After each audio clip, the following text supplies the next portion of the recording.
Hi, this is Jim from Made for TV. And tonight we're not heading back to the desert. We're not chasing something that hunts under neon lights. We're going somewhere colder, quieter, older. Because if The Night Stalker was about a monster exposed by heat and glare, The Night Strangler is about something that survives by waiting.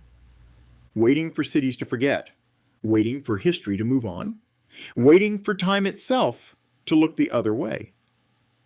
When this story begins, Carl Kolchak is already tired. Vegas is behind him. The vampire case is officially closed, explained away, buried under paperwork and silence. The truth, what really happened, has been locked up by people who prefer their world orderly and explainable. Kolchak leaves town with the same things he always carries. A notebook full of questions nobody wants answered, a wrinkled suit that never quite dries, and a reputation that makes editors nervous. So naturally, the next newsroom door he walks through leads straight back to Tony Vincenzo. Different city. Same editor, same arguments, same threats. Seattle isn't a fresh start. It feels more like probation. And Seattle feels different. The rain doesn't fall hard here. It hangs. The streets don't shine. They absorb light. And everywhere you look, there's the sense that this city has layers. Some of them intentionally buried. Kolchak starts hearing about women turning up dead. Exotic dancers. He has a weird deja vu feeling about this. Strangled. Necks crushed with a strength that doesn't leave fingerprints. The police say coincidence. Kolchak hears rhythm. Because he's heard this song before, Seattle's real secret isn't above ground. Beneath the sidewalks. Beneath the storefronts. Beneath the modern city pretending to be young, there's another Seattle entirely. Old brick. Buried walkways. Storefronts that open into nothing. The underground. What was left behind after the Great Fire of 1889, when the city rebuilt itself higher and simply sealed the past below street level. In The Night Strangler, that underground isn't just a location. It's a warning. Because history doesn't disappear when you bury it. It waits. The bodies keep appearing. Not drained, not mutilated. Just precise. A small amount of blood removed each time. Enough to notice. Not enough to explain. Kolchak starts asking questions that make people uncomfortable. That's when he meets Louise Harper. Louise is a psychology student. She's also an exotic dancer, and she's smart enough to understand that patterns don't need supernatural explanations. Until they do. She isn't waiting to be saved. She's watching the pattern form from the inside. And then there's Titus Berry. Berry doesn't chase killers. He chases dates, newspaper clippings, and hospital records. If the truth exists on paper somewhere, Berry knows how to find it. Kolchak brings him a hunch. Berry brings him history. What Berry uncovers isn't a motive. It's a calendar. Every 21 years. Like clockwork, 18 days, 6 women, always the same injuries, always the same amount of blood missing. It isn't hunger, it's maintenance. The blood is being used to create something. An elixir, a formula, a chemical promise. 21 more years, not immortality. Just enough time. Enough to wait for the next cycle. The name tied to every cycle is the same. Dr. Richard Malcolm. A surgeon. A Civil War veteran. A man who should have died before the city finished rebuilding itself. In the present, he calls himself Dr. Malcolm Richards. Same hands, same face, same patience. Malcolm isn't hiding from humanity. He's hiding inside it. Hospitals. Clinics, records that look boring until you line them up side by side, even old interviews, old conversations, leave fingerprints when someone lives long enough. Because when time passes through you instead of over you, you start to leave marks on history itself. Kolchak has chased monsters before. This one doesn't snarl, doesn't run, doesn't panic. Malcolm waits.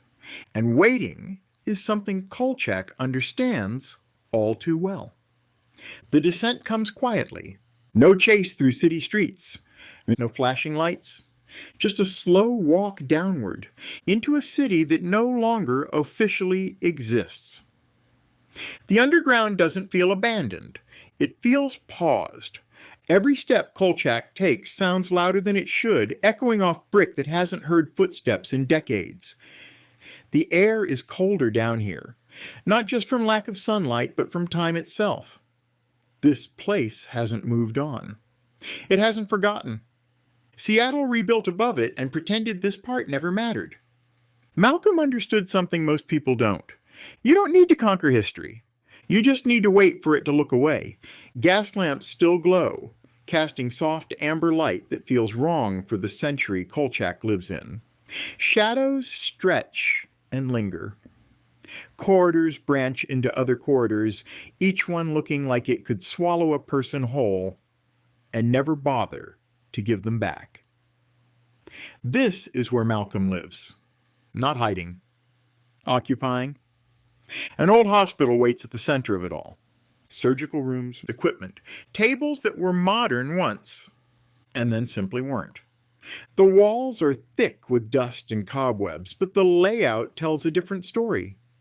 Someone knows this place. Someone moves through it without hesitation. Malcolm doesn't rush. He never has.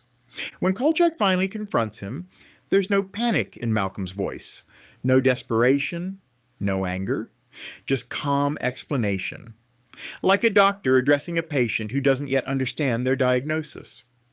Malcolm doesn't see himself as a killer. He sees himself as a survivor. Time, he explains, is the real predator. It takes everything eventually, cities, people, empires, and all he's done, all he's ever done, is learn how to negotiate with it. Not forever, just long enough. 21 years at a time. He doesn't talk about his victims with cruelty. He talks about them with detachment, ingredients, measurements, necessary losses. He's not hunting them because he enjoys it. He's harvesting them because the math works. That's what makes him terrifying. Because Malcolm isn't driven by hunger. He's driven by routine. He's watched generations be born, grow old, and disappear while he stays the same. He's learned that outrage fades, memory fades, records get misplaced, buildings get torn down, streets get renamed. But the underground? The underground stays. Down here, history doesn't argue. It just waits its turn. Kolchak listens, notebook forgotten for once, because this isn't a confession meant to be recorded. It's a worldview. Malcolm believes he's cracked a fundamental problem of existence, and that the only tragedy is how few people appreciate the elegance of it. Kolchak, of course, does not. He doesn't argue morality. He doesn't lecture. He does what Kolchak always does. He keeps Malcolm talking, keeps him explaining, keeps him confident, because confidence is the one thing even immortality doesn't protect you from. The underground begins to feel smaller. Corridors that once seemed endless start closing in. Gas lamps flicker. Shadows shift.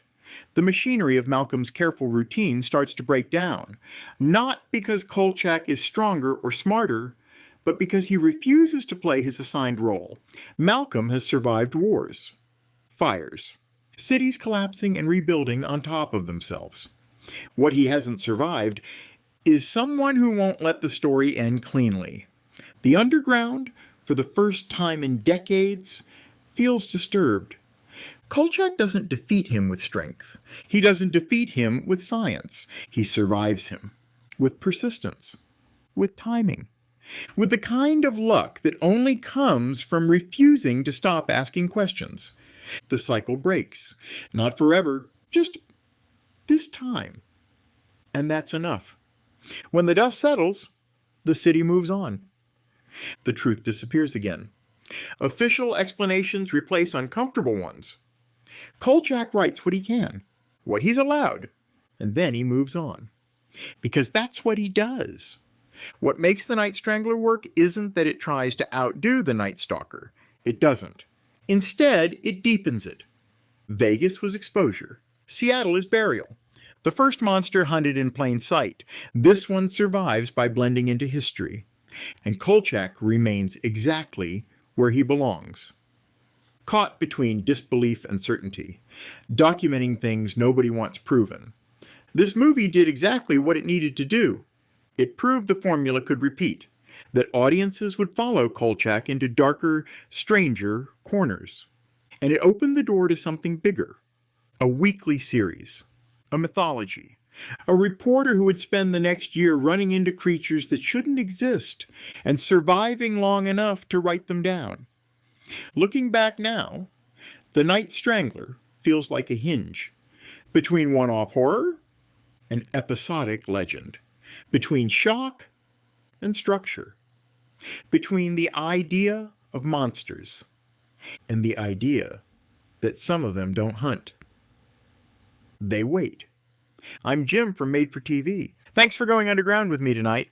Subscribe for more deep dives into the shows that taught television how to be afraid, and I'll see you next time.